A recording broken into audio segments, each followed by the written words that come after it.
Hello everyone. मैं आशा करती हूँ आप सब बहुत ही अच्छे होंगे और आप सभी की तैयारी काफ़ी अच्छे से चल रही होगी। जैसा कि आप लोग जानते हैं, विजन आईएएस ने बहुत ही अच्छा काम किया है कि उन्होंने 7 इयर्स के पीवाईक्यू ट्रेंड को एनालिसिस किया है। ऑल्दो हर एक एस्पायरेंट कहीं ना कहीं उनको ये कहा जाता है कि कभी भी एग्ज़ाम की तैयारी करने से पहले एक बार आप पीवाईक्यू को एनालिसिस ज़रूर कर लो, बिकॉज सब कुछ पढ़ने से कुछ नहीं होगा। आपको वही वही चीज़ें ध्यान में रखनी हैं जो कि ट्रेंड में चल रही हैं। बिकॉज जैसा कि आप जानते हैं कि जितना ज़्यादा वाइड कोर्स है, इतना डेप्थ में आपको पढ़ने की कोई भी चीज़ ज़रूरत नहीं है। तो बेटर ये होता है कि हम एक बार पीवाईक्यू को एनालिसिस कर लें और उसके बेसिस पे कौन कौन से एरिया से कौन कौन से क्वेश्चन पूछे जा रहे हैं, क्या वो कोर एरिया से पूछ रहे हैं, पेरिफेरी एरिया से पूछ रहे हैं। तो वो सब चीज़ें अगर हमारे माइंड में क्लैरिटी होगी तो हम अच्छे से एग्ज़ाम की प्रिपरेशन कर पाएंगे और अपना एग्ज़ाम क्वालिफाई भी कर पाएंगे। तो यहाँ पे आप देख सकते हो 2017 से 2023 के जितने भी क्वेश्चंस आए हैं उन्होंने एनालिसिस किया है। तो आज हम इंटरनेशनल रिलेशन को देखेंगे इसका। ओके, तो स्टार्ट करते हैं। यहाँ पे इन्होंने काफ़ी अच्छे से बताया, चाहे तो उसको रीड आउट कर सकते हैं कि क्या क्या फीचर्स है इसकी। मेन हम आ जाते हैं अपने इंडेक्स में। पहला कि सबसे पहला आपको देखने को मिलेगा इंटरनेशनल लोकेशंस को उन्होंने समझाया है। यहाँ पे इन्होंने इंटरनेशनल लोकेशंस को दो पार्ट में डिवाइड किया। एक स्ट्रैटेजिक लोकेशंस जो कि एग्ज़ाम में पूछी गई हैं, दूसरा डिस्प्यूटेड रीजन्स। ठीक है, जैसे मान लो सीरिया में कुछ हो रहा है तो उसके पीछे का क्या रीज़न है, कोई एक लोकेशन दे दिया, उससे आपको बोल देंगे मैच द फॉलोइंग करो। उसके बाद इंटरनेशनल ऑर्गेनाइजेशन के क्वेश्चंस आए हैं, जैसे कि इंडेक्सेस पूछा गया, रिपोर्ट्स के बारे में, यूएन की कौन सी बॉडी है, कमिटीज़, कन्वेंशंस हो गया, इंडियन इंटरनेशनल लेबर ऑर्गेनाइजेशन के बारे में है, G20 and then miscellaneous topics हैं। उसके बाद इंटरनेशनल ट्रेड देखेंगे, इकोनॉमिक इंस्ट्रूमेंट्स पे क्वेश्चंस आए हैं। देन इंटरनेशनल सिक्योरिटी है, nuclear treaties, cyber security, miscellaneous, इन सारे टॉपिक्स को देखेंगे। उसके बाद इंटरनेशनल डिप्लोमेसी, यहाँ पे इंपॉर्टेंट टर्म्स जो न्यूज़ में रही हैं वो हमें ध्यान में देना है। कंट्री वॉच एग्रीमेंट्स क्या क्या हुए हैं, ट्रीटीज़ क्या हुए हैं, ये सब चीज़ें हमें देखनी है। तो ज़्यादा लेंदी नहीं होगा डॉक्यूमेंट, बट चीज़ों को काफ़ी अच्छे से सिंप्लीफाइड तरीके से इन्होंने बताया है, तो हम एक एक करके उसको देखते हुए चलेंगे। सबसे पहले हम देख लेते हैं इन्होंने क्या बताया प्रीलिम्स सिलेबस का। तो उन्होंने बताया है कि सिविल सर्विस के, जैसा कि आप जानते हो, नोटिफिकेशन निकलती है, उसमें हर साल आपको बताया जाता है कि जो आईआर का जो स्पेसिफिकली अगर सिलेबस देखें तो उसमें सिर्फ इतना लिखा हुआ है current event of national international importance. ठीक है, यानी कि हमारे नेशनल यानी इंडिया में जो भी चीज़ें हो रही हैं, इंटरनेशनल प्लेटफॉर्म में जो भी चीज़ें हो रही है, उन करंट इवेंट से रिलेटेड आपके क्वेश्चंस पूछे जाएंगे। ठीक है, इसके अलावा उन्होंने कुछ और स्पेसिफाई नहीं किया है यूपीएससी ने अपने सिलेबस में।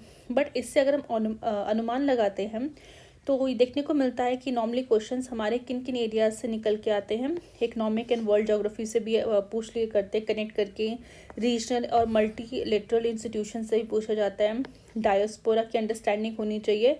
तो ये सब चीज़ें अगर आपकी अंडरस्टैंडिंग होगी तो आप आईआर के जो भी क्वेश्चंस हैं उनमें आप फोकस कर पाओगे। ठीक है, तो this is very important, economic and world geography, regional multi lateral institutions and diaspora. अब कैसे कैसे क्वेश्चंस आए हैं वो हम एक एक करके देखते हैं। नेक्स्ट आप बात करते हैं सोर्सेज के, यानी कि इस पर्टिकुलर डॉक्यूमेंट को बनाने के लिए उन्हें कौन कौन से सोर्सेज का यूज़ किया हुआ है। पहले तो एसेंशियल मटेरियल जो आपको पता ही है, एनसीईआरटी की क्लास 11th का जो थीम्स इन वर्ल्ड हिस्ट्री है वो आप रेफ़र कर सकते हो। सिंपली द हिंदू न्यूज़पेपर और इंडियन एक्सप्रेस हर एक बच्चा फॉलो करता है, तो वहाँ से भी उन्होंने सोर्स लिया हुआ है। एंड देन आपका रेफरेंस मटेरियल विजन का PD 365 जो कि काफ़ी ज़्यादा इंपॉर्टेंट है। नेक्स्ट हम देखते हैं number of question in the last 7 years में किस तरीके से पूछे गए हैं। तो अगर हम बात करें 2023 की, तो टोटल 8 क्वेश्चन पूछे गए थे।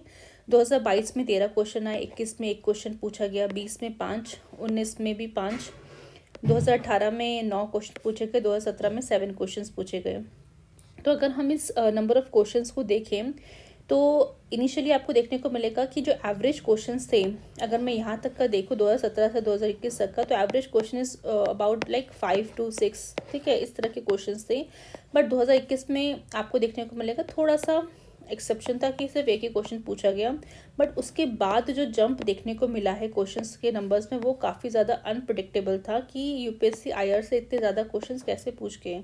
ठीक है, तो बट हमें प्रिपेयर रहना है, भले ही उस साल यूपीएससी 1 क्वेश्चन पूछे, 5 क्वेश्चन पूछे, 13 क्वेश्चन पूछे, हमें हमारी तैयारी इतनी होनी चाहिए कि जो भी क्वेश्चंस पूछे जा रहे हैं हम उसको क्लियरली कर सकें। बट अब आप बेसिकली ये ध्यान में रख सकते हो कि क्वेश्चन का नंबर सब धीरे धीरे बढ़ रहा है। नेक्स्ट हम देखते हैं डिफ़िकल्टी वाइज डिस्ट्रीब्यूशंस। तो 2013 में अगर देखा जाए तो 8 क्वेश्चंस थे, उसमें से एक ईजी क्वेश्चन था, 5 मीडियम थे और हार्ड अगर देखें 2 था। सिमिलर 2022 में टोटल 13 क्वेश्चंस थे और 2022 में देखने को मिलेगा 4 इजी क्वेश्चन आए थे, 7 मीडियम थे, हार्ड 2 थे। तो इस तरह से आप पूरा टेबल देख सकते हो। यहाँ पे आपको देखने को मिलेगा कि 2019 में, 20 में और 21 में मीडियम लेवल के क्वेश्चंस एक भी नहीं थे। ठीक है, यानी उस साल जो यूपीएससी है उन्होंने फोकस किस में किया कि उन्होंने इजी क्वेश्चंस काफ़ी ज़्यादा पूछे और हार्ड लेवल ऑफ क्वेश्चंस बहुत ही कम पूछे हैं। ठीक है, बट अगर हम बात करें 2022 से 2023 की, एक तो नंबर ऑफ़ क्वेश्चन अचानक से बहुत ज़्यादा हाई हो गए हैं। दूसरा आपको देखने को मिलेगा जो शिफ्ट देखने को मिला है वो ये कि मीडियम नंबर ऑफ़ क्वेश्चंस काफ़ी ज़्यादा बढ़ गए हैं। इससे पहले आप देखोगे मीडियम नंबर ऑफ़ क्वेश्चंस ना के बराबर ही थे। ठीक है, एक्सेप्ट 2018 में 5 पूछे गए तो उसके आगे पीछे हम देखें तो ना के बराबर ही मीडियम नंबर ऑफ़ क्वेश्चन थे। बट 2022 और 2023 में ये मीडियम नंबर ऑफ़ क्वेश्चन को इंक्रीज़ कर दिया गया। ठीक है, यानी अब उतना ईजी आपसे ना पूछ के थोड़ा सा कंसेप्चुअल क्लैरिटी जहाँ पे आपकी हो रही है वहाँ उस एरिया पे ज़्यादा फोकस कर रही है यूपीएससी। ठीक है, और हार्ड नंबर ऑफ़ क्वेश्चंस तो आपके 2 आपको देखने को ही मिलेंगे। वो तो कहीं ना कहीं आपको जानते ही हो, अगर हार्ड नंबर ऑफ़ क्वेश्चंस ना पूछे जाए तो फिर कट ऑफ कितनी ज़्यादा आगे बढ़ जाएगी। तो जस्ट लाइक आपको फोकस ये करना है कि आपके ईजी क्वेश्चंस और जो मीडियम क्वेश्चंस है वो आपकी गलत नहीं होने चाहिए। ठीक है, बिकॉज कट ऑफ उसी से डिसाइड होगी।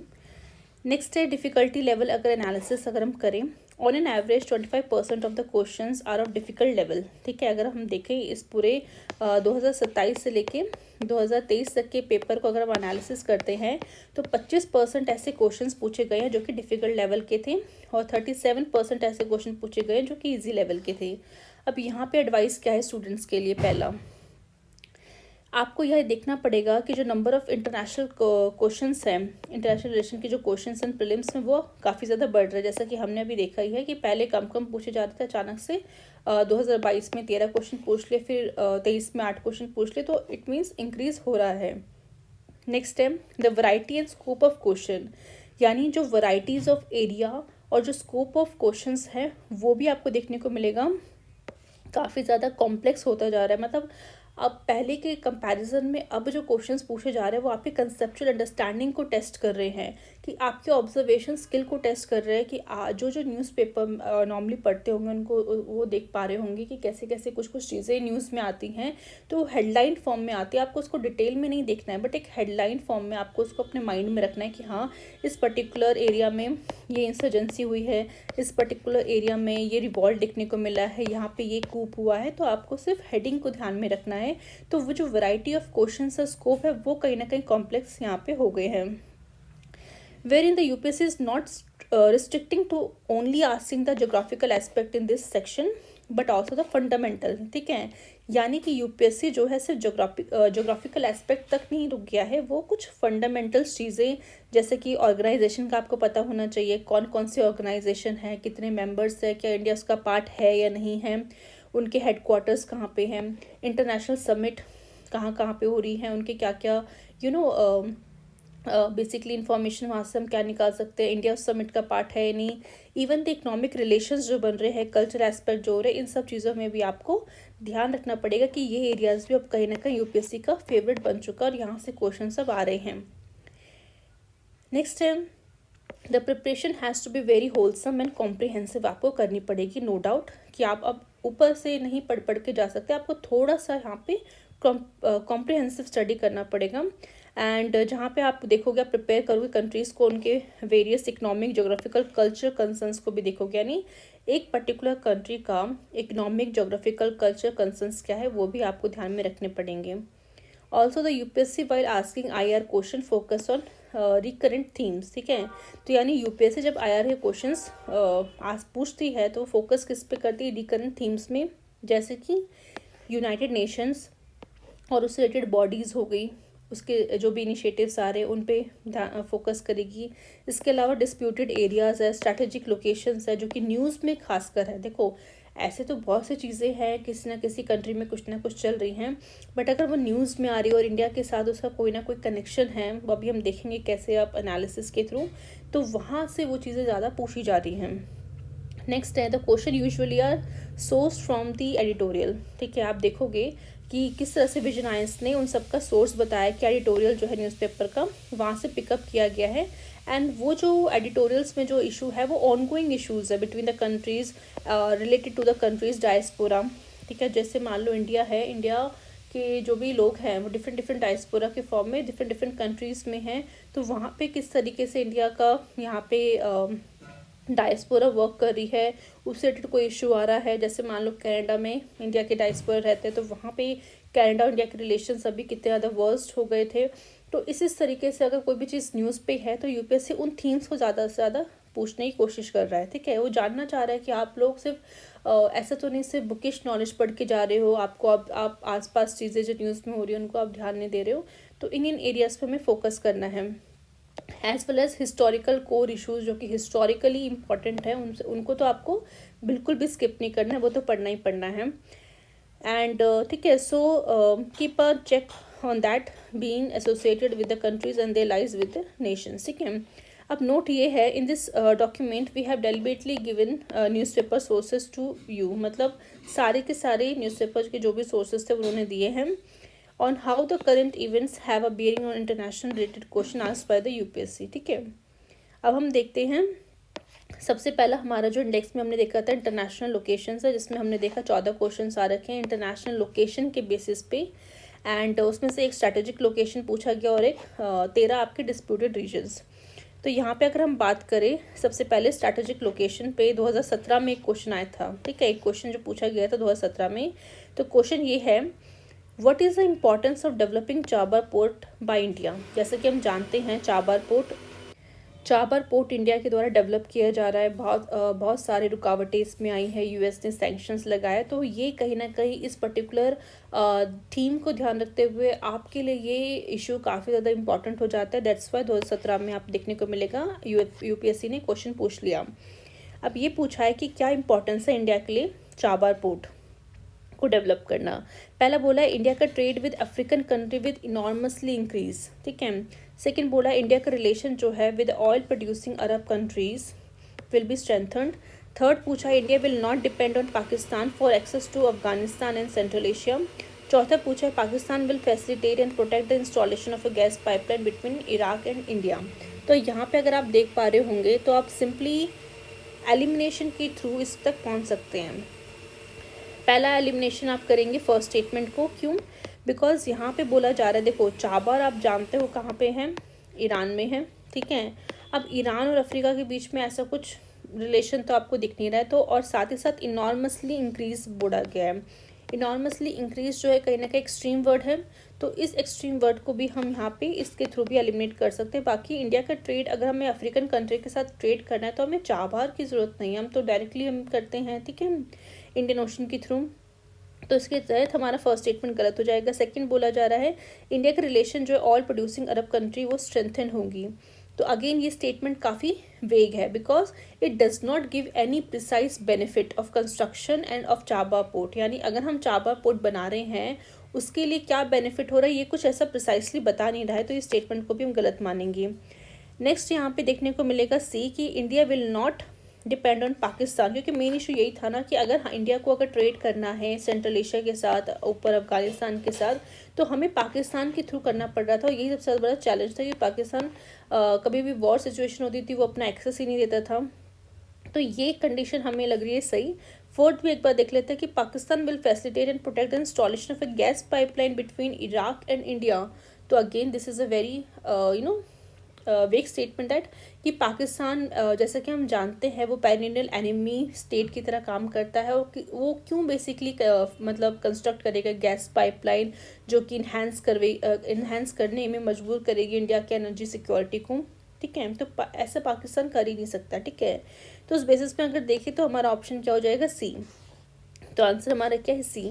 अब हम देखते हैं सोर्स क्या है। तो जैसा कि हम जानते हैं 2017 में क्वेश्चन पूछा गया था और द हिंदू में मई 2016 को ये क्वेश्चन आया था कि इंडिया, ईरान, अफगानिस्तान के बीच में चाबार पोर्ट का एग्रीमेंट साइन हुआ है। इंडिया, क्योंकि बिकॉज इंडिया है इसका पार्ट, ईरान में ये पोर्ट बनेगा, ठीक है। उसके बाद अफगानिस्तान के थ्रू हम यहाँ से कनेक्ट प्रोवाइड करेंगे, तो इसलिए न्यूज़ में था। अब एक्सप्लेनेशन एक बार देख लेते हैं इसका। तो सबसे पहले आपको देखने को मिलेगा कि इंडिया ने साइन किया था मई 2016 को एक हिस्टोरिकल डील जो कि डेवलप की गई थी, एक स्ट्रैटेजिक पोर्ट जो कि चाबार पोर्ट को बनाने के लिए ईरान में, ठीक है। और ये जो डील बेसिकली इन्होंने साइन करी थी, इसमें 3 नेशंस ने अपनी एग्री कर दिया था कि ठीक है ये डील काफ़ी बेस्ट है, जिसमें एक इंडिया है पार्टी, ईरान है क्योंकि ईरान में चाबार पोर्ट बन रहा है, अफगानिस्तान।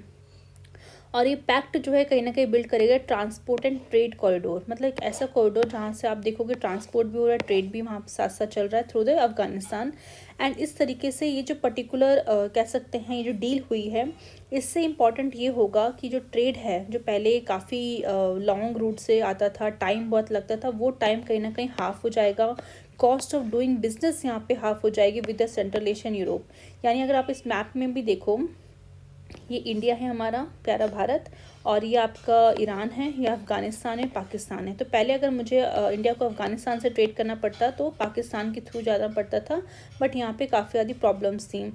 साथ ही साथ इंडिया को अगर मान लो बेसिकली यूरोप से ट्रेड करना है, सेंट्रल एशियन कंट्री से ट्रेड करना है, तो भी काफ़ी ज़्यादा घूम के, ठीक है, यहाँ से घूम के जाना पड़ता था, जो अगेन टाइम एंड कॉस्ट काफ़ी लगती थी। बट अगर ये वाला चाबार पोर्ट बनने से क्या होगा, इंडिया डायरेक्टली यहाँ पे ईरान में ट्रेड करेगा, यहाँ पे रोड लिंक के थ्रू हम अफ़गानिस्तान से कनेक्शन प्रोवाइड करेंगे, और अफ़गानिस्तान से हम सेंट्रल एशिया जो कंट्रीज़ है वहाँ से कनेक्शन बिल्ड करेंगे, एंड यहाँ से कहीं ना कहीं हम फर्दर यूरोप में भी अपना कह सकते हैं बिजनेस कर सकते हैं, ट्रेड कर सकते हैं, ठीक है। नेक्स्ट है from Chabahar port existing Iranian road network and link up Zaranj in Afghanistan. यानी चाबार पोर्ट जब बनाएंगे तो जो ईरान के अंदर जो भी एग्जिस्टिंग रोड नेटवर्क है उसके थ्रू पहले, मतलब रोड के थ्रू पहले, क्योंकि देखो पोर्ट में सामान उतरा, वहाँ से रोड जो ईरान में बिछी होंगी उसके थ्रू सामान जाएगा, फिर वो लिंक करेगा ज़रांज जो कि अफ़गानिस्तान में है, और ये जो रोड है वो कनेक्ट करेगी 218 किलोमीटर ज़रांज दिलाराम रोड को, ठीक है। ये जो एक रोड उन्होंने बनाई है जो कि 218 किलोमीटर की है, ज़रांज दिलाराम रोड। और ये जो रोड है, this is very important again, किसने कंस्ट्रक्ट किया, इंडिया ने ही कंस्ट्रक्ट किया 2009 में, ठीक है। कहाँ पे, अफ़गानिस्तान में, कितने रुपए में, 680 करोड़ में। एंड फाइनली टू अफ़गानिस्तान की जो गार्डलैंड हाईवे है वहाँ से कनेक्ट करेगा ये। एंड यहाँ पे 4 मेजर सिटीज़ है अफ़गानिस्तान की, हेरात, कांधार, काबुल और मज़र ए शरीफ, ठीक है। तो यहाँ पे इसका फिर एक्सेस मिल जाएगा। दिस इज़ वेरी इंपॉर्टेंट कि अगेन अगर आपसे यहाँ पे न्यूज़ मतलब क्वेश्चन पूछा जा सकता है कि हेरात किस पर्टिकुलर कंट्री का पार्ट है या फिर किस कंट्री की सिटी है, तो आपको पता होना चाहिए अफगानिस्तान। कांधार आपको पता ही है, काबुल आपको पता ही है, then again Mazar e Sharif, this is again very important, ये भी आपका अफगानिस्तान में है। तो दिस पर्टिकुलर जो डील हुई है, this will increase the trade obviously, हमारा यानी इंडिया का जो ट्रेड है ईरान और अफगानिस्तान के साथ बूस्ट हो जाएगा। और एक बार चाबार पोर्ट डेवलप हो गया तो जो भी गुड्स हैं इंडिया से will not only travel up to Afghanistan तक ही नहीं जाएंगे बट बियॉन्ड, ठीक है। उसके अलावा बाकी जो आपके डिफरेंट हमारे जो और भी डेवलप हो रही हैं international north south transport corridor से भी हम कनेक्ट करेंगे, वहाँ से सेंट्रल एशिया की तरफ हम जा सकते हैं। तो मतलब एक चीज़ बनने से इंडिया को काफ़ी ज़्यादा फ़ायदा हो जाएगा।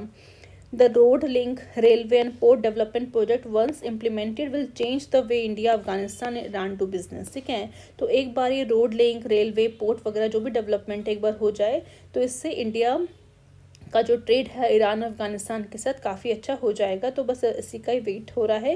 एंड अगेन मई 2016 में ये क्वेश्चन पूछा, मतलब न्यूज़ में आया था ये, and that's why obviously strategic location है, this is very part of India. तो ऑब्वियसली था कि 2017 में ये क्वेश्चन यूपीएससी पूछे।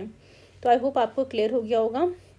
एनालिसिस अगर हम यहाँ पे देखें एक ये भी चीज़ इंपॉर्टेंट है कि चाबा पोर्ट जो है न्यूज़ में उसलिए ये भी था, मतलब ऑब्वियसली डील तो साइन हुई थी इसलिए न्यूज़ में था, साथ साथ इसलिए भी न्यूज़ था बिकॉज जैसे ही मतलब ये न्यूज़ आई कि इंडिया चाबा पोर्ट बनाने के लिए डील लेके आई है कंट्री यानी ईरान के साथ बेसिकली डील कर रही है, तो उसकी वजह से ट्रंप जब उस समय यूएसए में पावर में थे तो उन्होंने जो है कुछ सैंक्शंस इम्पोज कर दिए थे, ठीक है, imposition of sanction by the Trump administration 2017 and because of the joint comprehensive plan of action, because हम जानते हैं इस चीज़ को, तो यहाँ पे इस पर्टिकुलर न्यूज़ के तहत ये क्वेश्चन जो है अगेन इम्पॉर्टेंट हो गया था कि 2017 में पूछा जाना ही था, दैट्स वाई क्वेश्चन पूछा गया है। तो इससे हम ये समझ सकते हैं कि कोई भी लोकेशन, कोई भी पैक्ट, कोई भी डील इंडिया किसी भी कंट्री के साथ साइन कर रहा है तो उन चीज़ों को हमें ध्यान में रखना है और उनको कोशिश करनी है कि उनको आप बेसिकली लर्न कर लिए उसी पर्टिकुलर टाइम पे, क्योंकि वो कहीं ना कहीं बहुत ज़्यादा हाई चांस हो जाता है कि फ्यूचर में पूछे जाए। स्कोप ऑफ एलिमिनेशन हमने कवर कर लिया है। अब यहाँ पे एक नोट ये है कि इंडिया ने साइन किया है 10-year pact with Iran to operate its Chabahar port 13 मई 2024, ठीक है, यानी अभी हाल फिलहाल में इसी 2024 में 13 मई को देखने को मिला इंडिया ने जो साइन किया 10-year पैक्ट विद ईरान के साथ, उससे रिलेटेड कुछ न्यूज़ हैं कि after long period of negotiations, कितनी सारी नेगोशिएशंस चल रही थी, इंडियन ईरान ने फाइनली साइन कर लिए 10 साल का लॉन्ग टर्म बायलैटरल कॉन्ट्रैक्ट को एंड फॉर द ऑपरेशन कि किस तरह से चाबा पोर्ट को ऑपरेट किया जाएगा इन मई 2024 में साइन किया गया है। इंडिया का जो union minister of port, shipping and waterways है, उन्होंने बेसिकली कहा है किस तरीके से जो एग्रीमेंट है बहुत ही वाइटल पार्ट है हमारे कंट्री की ट्रेड प्लान्स का, क्योंकि वो कहीं ना कहीं हमें सेंट्रल एशिया एंड यूरोप से ट्रेड करने में काफ़ी ज़्यादा हेल्पफुल होंगे। अंडर दिस एग्रीमेंट जो कि साइन किया गया है बिटवीन द, आप देखने को मिलेगा इंडिया की तरफ से कौन है यहाँ पे, इंडिया का port global limited, this is very important कि इंडिया की तरफ से ये एग्रीमेंट साइन किया है इंडिया के पोर्ट ग्लोबल लिमिटेड ने, एंड ईरान की तरफ से है पोर्ट एंड मैरीटाइम ऑर्गेनाइजेशन है। इंडिया डेवलप करेगा, ऑपरेट करेगा स्ट्रैटेजिक पोर्ट को, this is very important, develop भी कर रहा है, ऑपरेट भी करेगा स्ट्रैटेजिक पोर्ट को, और इसका नाम बेसिकली क्या है, शहीद बहेश्ती टर्मिनल, वो भी सिर्फ 10 साल तक के लिए, ठीक है। And this is India's first attempt at managing and the sea port of different country, मतलब इससे पहले इंडिया ने किसी और कंट्री के अंदर सी पोर्ट को मैनेज नहीं किया है, दैट्स वाई हम कह सकते हैं कि ये पहला अटेम्प्ट है भारत का, इसलिए भारत बहुत ज़्यादा एक्साइटेड है, बहुत ज़्यादा कह सकते खुश है कि वो इस तरह का जो पोर्ट है उन्हें बनाने को मिल रहा है। फर्स्ट अटेम्प्ट है जहाँ पे वो किसी सी पोर्ट को दूसरे कंट्री में जाके वहाँ पे मैनेज करेंगे in order to avoid using the port of Karachi, ठीक है, एंड ग्वादर इन पाकिस्तान, यानी जो कराची वाला पोर्ट है, ग्वादर पोर्ट, हम उसको अब अवॉइड कर देंगे बिकॉज पहले हम उसको यूज़ करते थे, पाकिस्तान के साथ इंडिया का रिलेशन अच्छा नहीं था तो हम अच्छे से यूज़ नहीं कर पाते, तो अब हम उसको अवॉइड करेंगे। India has been building a port in Chabahar on the south east coast of Iran में बन रहा है along the Gulf of Oman, ठीक है, as a means of transporting product to Iran, Afghanistan and the Central Asian countries. तो again आपको यहाँ पे ध्यान में रखना है गल्फ ऑफ ओमान को भी। चाबार प्रोजेक्ट कंप्राइज करते हैं 2 पोर्ट्स होंगे यहाँ पे, पहला शहीद बहिश्ती होगा, दूसरा शहीद कालंतारी। इंडिया का इन्वेस्टमेंट जो है सिर्फ और सिर्फ शहीद बहिश्ती पोर्ट में ही है, ठीक है, this is very important again, and this first phase was inaugurated in 2017 में इनाग्रेट किया गया था, and following which India sent wheat to Afghanistan using this port, ठीक है, तो यानी कि इस पर्टिकुलर पोर्ट के थ्रू हमने जो भी वीट वगैरह सप्लाई किए थे अफगानिस्तान को इसी पोर्ट के थ्रू किया गया था। नेक्स्ट आप देखोगे यहाँ पे स्ट्रैटेजिक इम्पोर्टेंस क्या है ऑफ मई 2024 चाबा डील जी जो हुई थी। पहला, under the pact India will invest around $120 million to develop and operate Shahid Beheshti port. जैसे कि हम जानते हैं इंडिया वहाँ पे डेवलप कर रही है तो उसने कम से कम 120 मिलियन डॉलर को इन्वेस्ट कर रही है, एंड ठीक है, besides offering a credit window दे रही है $250 के मिलियन फॉर इंफ्रास्ट्रक्चर अपग्रेडेशन, ठीक है, यानी 120 मिलियन पैसे दिए इन्वेस्ट किए जा रहे हैं इंडिया के द्वारा ताकि शहीद बहिश्ती पोर्ट को डेवलप कर सके, ऑपरेट कर सके। इसके अलावा $250 मिलियन का एक क्रेडिट विंडो भी दिया जा रहा है ताकि फर्दर जो भी अपग्रेडेशन करना है इंफ्रास्ट्रक्चर को वो भी वहाँ पे हो सके, क्योंकि बिकॉज पोर्ट बना के काम नहीं चलेगा, आपको वहाँ पे और भी चीज़ें इंफ्रास्ट्रक्चर बूस्टअप करनी पड़ेगी ताकि वो अच्छे से ऑपरेट हो सके। The deal is extremely critical है इंडियाज़ नेशनल इंटरेस्ट के लिए, as it opens up a faster route to lucrative world markets, यानी इंडिया का जो पर्टिकुलर गुड्स है वो बाकी के जो वर्ल्ड मार्केट्स हैं बाकी कंट्रीज़ में भी फिर वो फ्लो हो पाएगा अच्छे तरीके से। और जितना ज़्यादा एक्सपोर्ट इंडिया का बढ़ेगा, आप जानते हो, उतना इंडिया की जीडीपी में फ़ायदा होगा। ठीक है, तो ये एक क्वेश्चन हमने देख लिया। नेक्स्ट हमारा जो क्वेश्चन है वो है डिस्प्यूटेड रीजन से हम देखेंगे, जो कि साल 2018 में पूछा गया था। तो क्वेश्चन ये था कि आपको कंसिडर करना है फॉलोइंग पेयर को region sometime mention in news. तो जैसे कि हम जानते हैं कुछ यहाँ पे रीजन्स आपको दे दिए और बोला गया है कि यहाँ पे न्यूज़ में है, तो आपको सिंपली ये बताना है कि कौन कौन से रीजन किस कंट्री से मैच करते हैं, करेक्ट पेयर आपको यहाँ पे बताना है। तो आप साथ साथ इसको सॉल्व भी करते रहिएगा, मैं आपको बताती हूँ किस तरीके से आपको लेके चलना है। हो सकता है आपको कैटलोनिया के बारे में ना पता हो, मिंडानाओ के बारे में ना पता हो, ओरोमिया के बारे में ना पता हो, बट क्रीमिया के बारे में ऑब्वियसली आपने सुना होगा कि किस तरीके से क्रीमिया जो कि पहले यूक्रेन का पार्ट था, फिर उसको रशिया ने अपने कंट्रोल में ले लिया था। तो हंगरी में तो बिल्कुल नहीं है, तो अगर 2 को देखें तो हम इसको एलिमिनेट कर सकते हैं, तो हमारे पास बचेगा बी और सी, और बी और सी में थर्ड आपका कॉमन है, यानी मिंडानाओ जो कि फिलीपींस में सही। अब आपको ये चेक करना है कि फर्स्ट एंड फोर्थ में कौन सा सही है नहीं, तो इतना अब आपको यहाँ पे 50-50 करना पड़ेगा। अगेन आपको पता है तभी आप इसको अटेम्प्ट करिए, बिकॉज कहीं ना कहीं रिस्क लेंगे तो वो नेगेटिव होने के चांसेस भी होते हैं। ठीक है, तो इसका जो आंसर है आप देखोगे क्या है, सी है। ठीक है, सी का मतलब क्या है, फर्स्ट एंड थर्ड, यानी कैटलोनिया आपका स्पेन में है और थर्ड मिंडानाओ फिलीपींस में है। अब हम देखते हैं कि सोर्स क्या है। ये जो पर्टिकुलर रीजंस हैं ये ऑलरेडी कवर्ड हुए हैं standard newspaper like Hindu, the Hindu और इंडियन एक्सप्रेस में। यानी जैसे कि हम जानते हैं न्यूज़ में पर्टिकुलर रीजंस वगैरह हमेशा न्यूज़ में रहते, दैट्स वाई क्वेश्चन को पूछा गया है, तो वही चीज़ें उन्होंने यहाँ पे बताई हैं। एक्सप्लेनेशन देखो तो Catalonia is a semi autonomous region है, नॉर्थ ईस्ट स्पेन में देखने को मिलेगा। ठीक है, जैसे कि यहाँ पे था स्पेन सही आंसर है। क्रीमिया के बारे में हमने पता था कि ये यूक्रेन का पार्ट था, देन फिर रशिया कंट्रोल में चले गया। मिंडानाओ फिलीपींस का पार्ट है, जो कि न्यूज़ में इसलिए था बिकॉज वहाँ पे भी इंसर्जेंसीज हुई थी। ठीक है, और ओरोमिया जो है इथोपिया में है, और वो न्यूज़ में इसलिए था बिकॉज वहाँ पे एथनिक क्लैशेस हुए थे, तो एथनिक क्लैशेस की वजह से ये पर्टिकुलर रीज़न पूछा गया। फिलीपींस में कुछ इंसर्जेंसी देखने को मिली तो इसलिए पूछा गया। क्रीमिया क्योंकि रशिया ने अपने कंट्रोल में ले लिया इसलिए पूछा गया। ठीक है, तो इस तरीके से हम कह सकते हैं सारे रीजंस कहीं ना कहीं न्यूज़ में थे, दैट्स वाई पूछे गए हैं। अब आप देख सकते हो ये मैप है, यहाँ पे स्पेन है, यहाँ पे फ्रांस है, ये पर्टिकुलर आपको लोकेशंस देखने को मिलेगी। स्पेन की जो कैपिटल है मैड्रिड है, एंड कैटलोनिया आपको यहाँ पे देखने को मिलेगा। ठीक है, इसके आसपास का आप देख सकते हो। सिमिलरली यूक्रेन है, यूक्रेन के अंडर पहले क्रीमिया था बट अब रशिया के कंट्रोल में हो गया है। इसके अलावा रशिया ने आप देख सकते लुहांस हो गया, डोनास्क है, ज़पोरिजिया है, खेरसन है, ये सब चीज़ें भी रशिया के कंट्रोल में अभी तक है। अब देखो आगे क्या होता है। नेक्स्ट आप देख सकते हैं यहाँ पे फिलीपींस है। ठीक है, और यहाँ पे आपको साउथ चाइना सी देखने को मिलेगा, यहाँ पे सुलू सी है, यहाँ पे सिलिब्रिस सी है। ठीक है, ये आपका इंडोनेशिया है, मलेशिया है, ब्रुनई है। तो ये जो पर्टिकुलर रीजन है यहाँ पे क्या है, मिंडानाओ, और ये क्यों न्यूज़ में था क्योंकि यहाँ पे इंसर्जेंसी हुई थी। और इथोपिया हम देखें तो यहाँ पे आपको देखने को मिलेगा सोमालिया है, this is gulf of Aden. ठीक है, एंड ये डिजिबूती है या साउथ सूडान है। तो इथोपिया के अंदर आपको देखने को मिलेगा उसकी कैपिटल है एडिस अबाबा, और ये ओरोमिया का रीज़न है। और ये ओरोमिया का रीज़न न्यूज़ में क्यों था, बिकॉज यहाँ पे एथनिक क्लैशेस देखने को मिली थी। तो इस तरह से आपको जो भी न्यूज़ में आ रहा है उससे आपको कहीं ना कहीं कॉन्टैक्ट में रहना है। All this places were in news because of the conflict and war situations चल रही थी इन पर्टिकुलर रीजन्स में, and this locations generally be easily located with the help of Atlas. से आप समझ सकते हो इसको, तो ज़्यादा कोई डिफिकल्ट यहाँ पे बात नहीं है। नेक्स्ट हम देखते हैं 2018 में क्वेश्चन आया था, very recently in which of the flowing country have lakhs of people either suffered from the severe famine से हुए हैं, या फिर एक्यूट माल न्यूट्रिशन देखने को मिला है, या फिर वो मरे हैं because of starvation that is caused by war and ethnic conflicts.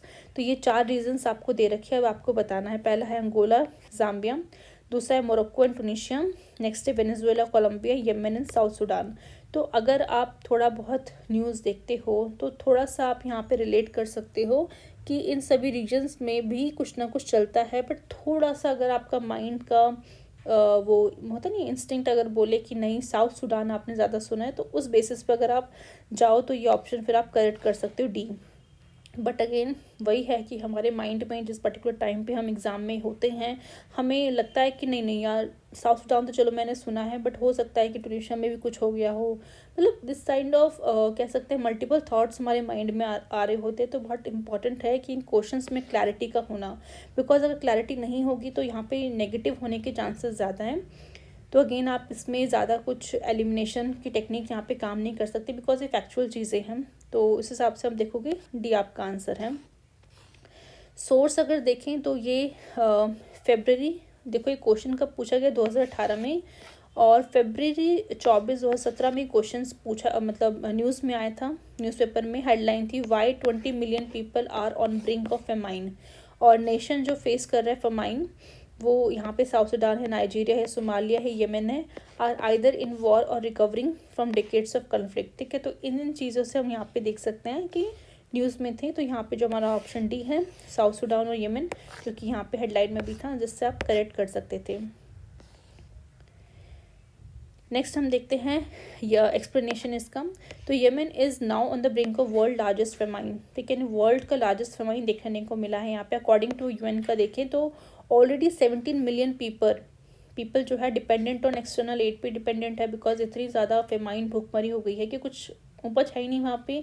तो बाहर से यूएन ऐसे कंडीशन में यूएन काफ़ी ज़्यादा हेल्प करता है, तो उन्होंने वही फूड और मेडिसिन की सप्लाई पहुँचाई है।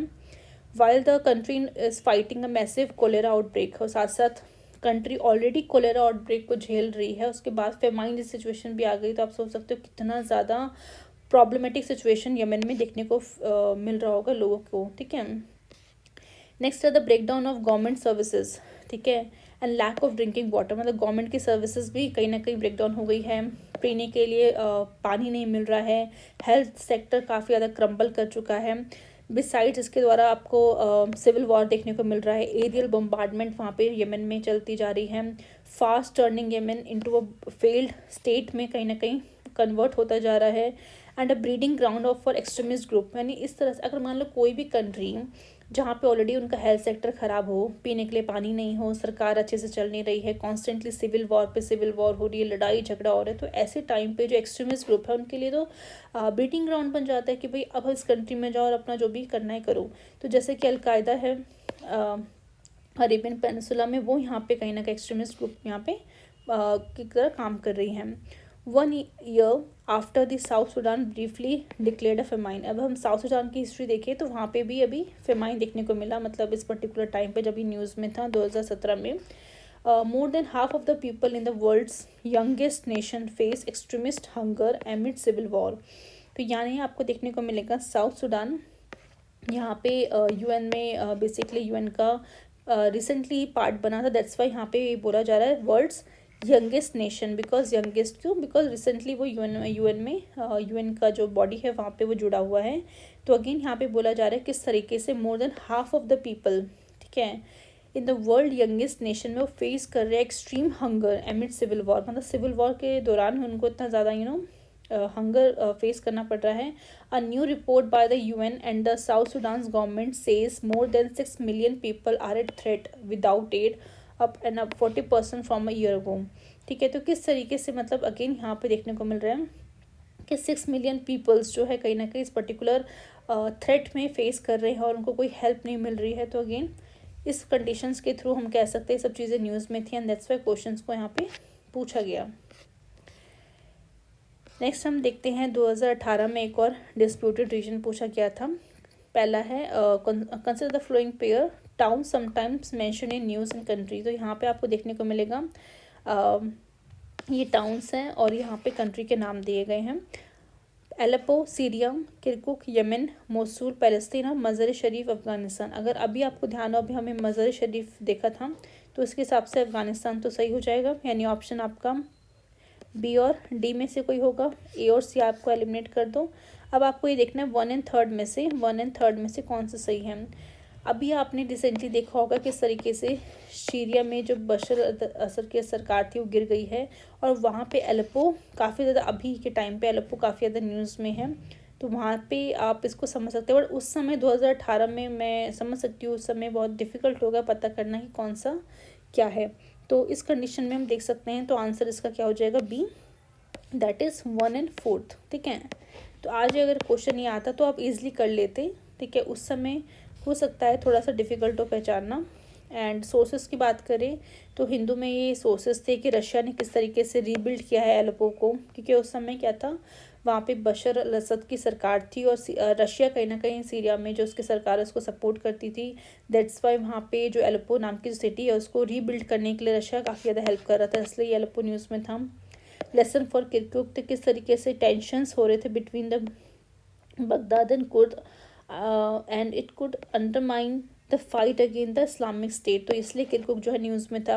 Indians killed in Mosul, bodies to arrive home on April 2, तो किस तरीके से जो आपका जो मोसूल है वो बेसिकली न्यूज़ में था।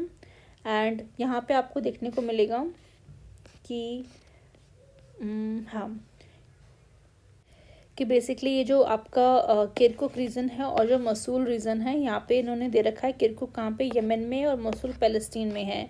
जबकि आपको देखने को मिलेगा कि एलेप्पो हमने देखा सीरिया में सही है, किरकुक और मसूल आपका कहाँ, इराक में है। ठीक है, और मज़र शरीफ हमने देखा अफगानिस्तान में है। Then India calls for dismantling terror havens, जो कि कहाँ पे चल रहे थे, मशर शरीफ भी अटैक हुआ था, तो इसी कारण ये न्यूज़ में था। तो अगेन अगर आप इन सब चीज़ों को उस समय सोर्सेज को अगर अच्छे से देखते तो ये हो सकता था क्वेश्चन आसानी से सॉल्व हो जाता। नेक्स्ट टाइम यहाँ पे बताया कि the cities have been in recent news due to the war and violence की वजह से आपको देखने को मिलेगा न्यूज़ में है। एनालिसिस की अगर हम बात करें, ऑल दीज प्लेसेस जो है न्यूज़ में इसलिए है because of conflict and war situation थे, दैट्स वाई क्वेश्चन आया। Scope of elimination, pair 2 and 3 can be easily eliminate as this places were seen in news में हमें देखने को मिला। नेक्स्ट हम देखते हैं next question, Siachen glacier is situated to where, east of Aksai Chin या फिर ईस्ट ऑफ ले, नेक्स्ट है नॉर्थ ऑफ गिलबिट या फिर नॉर्थ ऑफ नुब्रा वैली। तो यहाँ पे अगेन आप एलिमिनेशन की टेक्निक यूज़ कर सकते हो कि जो गिलगिट एंड बलिस्तान रीजन है पाकिस्तान में, तो यहाँ पे इसके नॉर्थ में तो बिल्कुल नहीं हो सकता, तो ये आपका रॉन्ग हो जाएगा।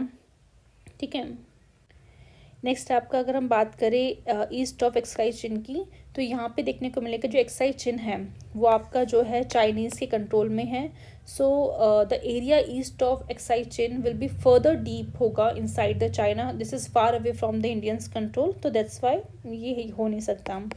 ईस्ट ऑफ ले की बात करें तो again this is in eastern most part है union territory Jammu and Kashmir का, एंड एरियाज जो होंगे ईस्ट ऑफ ले में विल बी चाइनीज़ टेरिटरी के अंदर आएंगे, ना कि इंडिया की टेरिटरी में, तो ये अगेन ये नहीं हो सकता। तो नेक्स्ट हमारा जो ऑप्शन है वो है north of Nubra valley, this is a correct answer D. तो यहाँ पे हम देखते हैं कि Nubra valley act as a gateway की तरह काम करता है to the strategically important Siachen glacier and the Karakoram pass. ठीक है, तो ये आपको देखना है, यहाँ पे सियाचिन ग्लेशियर के बारे में पता होना चाहिए, काराकोरम पास के बारे में पता होना चाहिए।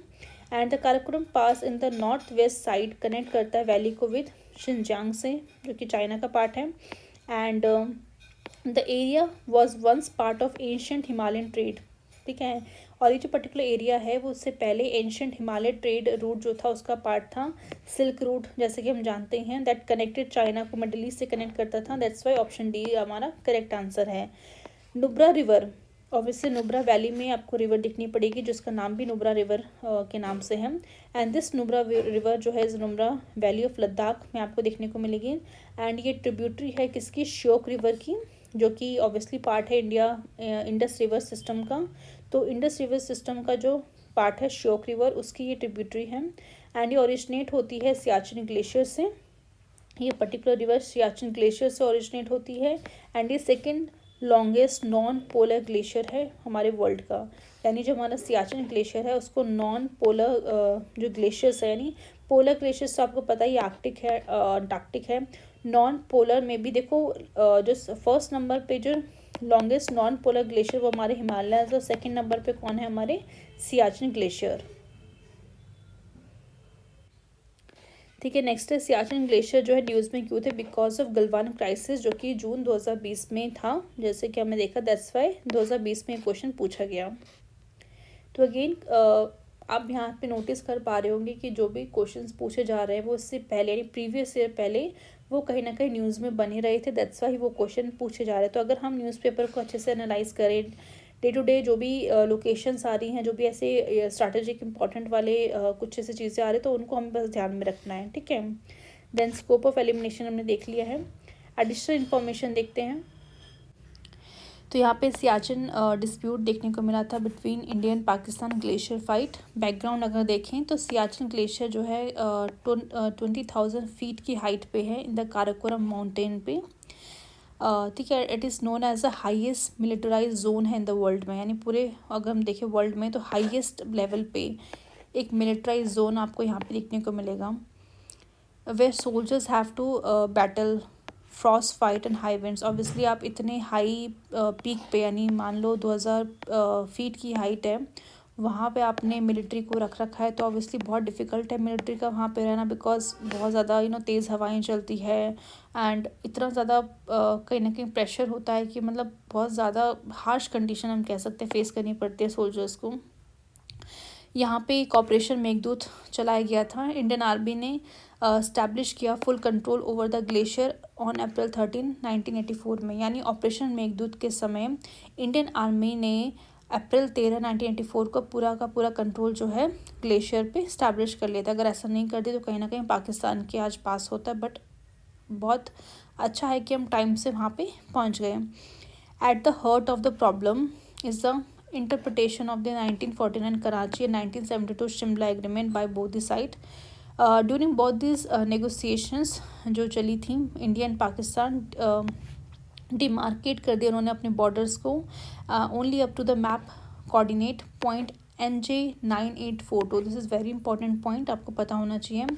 1972 सीज फायर एग्रीमेंट को साइन किया गया था इन कराची में by top military representative of India के द्वारा और एंड पाकिस्तान के द्वारा, as well as UN military observer group वहाँ पे प्रेजेंट थे इन इंडिया एंड पाकिस्तान में। The purpose of the Karachi meeting was to establish a cease fire होना between the in the state of Jammu and Kashmir, ठीक है। तो ये आपको बेसिकली बैकग्राउंड बता रहे किस तरीके से इंडिया और पाकिस्तान के बीच में जो भी इश्यूज़ थे उस दौरान जो है दोनों ही के द्वारा एक सीज़ फायर को स्टैब्लिश किया गया। एक कोऑर्डिनेट जो है NJ9842 मैप में लोकेट कर दिया गया, इसके थ्रू जो भी बॉर्डर्स थे जिनको डिमार्केट किया गया, ठीक है। तो फैक्चुअल चीज़ें बेसिकली आपको यहाँ पे ध्यान रखनी है। स्ट्रैटेजिक सिग्निफिकेंस की बात करें तो सियाचिन ग्लेशियर एक बहुत ही क्रिटिकल और स्ट्रैटेजिक ट्रायंगल बनाता है that India has west between Pakistan and China, ठीक है। यानी इस तरीके से है, यहाँ पे अगर इंडिया है, ठीक है, तो यहाँ पे चाइना है और यहाँ पे पाकिस्तान है। तो इस लोकेशन पे हमारा प्रेजेंट होना बहुत इंपॉर्टेंट, ताकि हम पाकिस्तान पे भी नज़र रख सकें और चाइना पे भी नज़र रख सकें। Saltaro Ridge is in the Siachen Glacier act as a division that adverts the linkage of Pakistan occupied Kashmir with China directly, prohibiting the two from developing geographical military alliances, ठीक है। तो यानी कि ये जो सल्तारो रिज है ये हमारे कंट्रोल में है, तो इससे बहुत बड़ा फ़ायदा ये हुआ कि अगर ये हमारे कंट्रोल में नहीं होता तो आज POK जो है और चाइना डायरेक्टली आपस में एक साथ मतलब कह सकते थे जो वो होते मतलब कनेक्ट होते, एक लिंकेज उनके बीच में होता। बट इस पर्टिकुलर रिज ने जो कि हमारे सियाचिन ग्लेशियर में है एक डिवीज़न की तरह काम किया और उन दोनों को लिंक होने नहीं दिया। इस तरीके से दोनों के बीच में जो भी जोग्राफिकल मिलिट्री अलायंस है वो नहीं बन पाई हैं। With the formation of China Pakistan economic corridor, जैसा कि हम जानते हैं चाइना पाकिस्तान के बीच में इकनॉमिक कॉरिडोर बन रहा है। Siachen area remains India's north most deployment रहेगा।